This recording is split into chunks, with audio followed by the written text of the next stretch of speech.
ఇది చూసారు కదండి, 10 రూపాయల నోట్ అండి. ఇది ఏమైందంటే కొంచెం చూసారు కదా, కొద్దిగా సిరిగిపోయింది అనమాట అండి.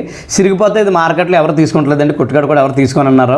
అయితే ఏమందంటే చాలామంది సిరిగిపోయిన నోట్లతో చాలా ఇబ్బంది పడిపోతుంటారు. అలాగే వీటికి టేపులు కట్టేస్తారండి, ఆ టేపులు వేస్తేనే ఎవరు తీసుకోరనమాట. కాబట్టి ఈ నోట్ని మనం చాలా సింపుల్గా అంటించవచ్చండి. ఈ నోట్లు సిరిగిపోయి చాలామంది ఇబ్బంది పడిపోతారు. మీరు ఇబ్బంది పడకుండా ఉండడం కోసమే నేను వీడియో చేస్తాను అనమాట. నీకు ఇలా సిరిగిన నోటు మీద మీరు ఏం చేస్తారంటే ఇలా కింద పెట్టి, ఇక కొవ్వొత్తు ఉంది కదండి, కొవ్వొత్తు అండి. ఈ కొవ్వొత్తుతోటి కరెక్ట్గా సిరిగిన దాని మీద ఒక డ్రాప్ వేయండి. వేసానండి, 1-2 డ్రాప్స్ వేసానండి నేను. వేసి ఆ డ్రాప్స్ ఇలా పామేయండి, కొంచెం వేడిగా ఉన్నప్పుడే పామేయండి.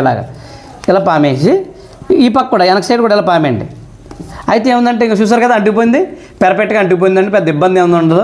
అయితే ఇది ఎంత టైం ఉంటుందో నాకు తెలియదు, కానీ నోటు మాత్రం బాగానే అంటుకుందండి.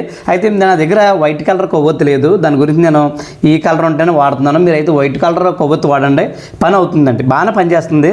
ఈ వీడియో ఇంతేనమాట అండి. ఈ వీడియో 10 మందికి ఉపయోగపడే వీడియో అనమాట అండి. మీకు కూడా తెలుసు కదా, ఎందుకంటే ఈ నోట్లు సిరిగిపోయి చాలామంది ఇబ్బంది పడిపోతుంటారు.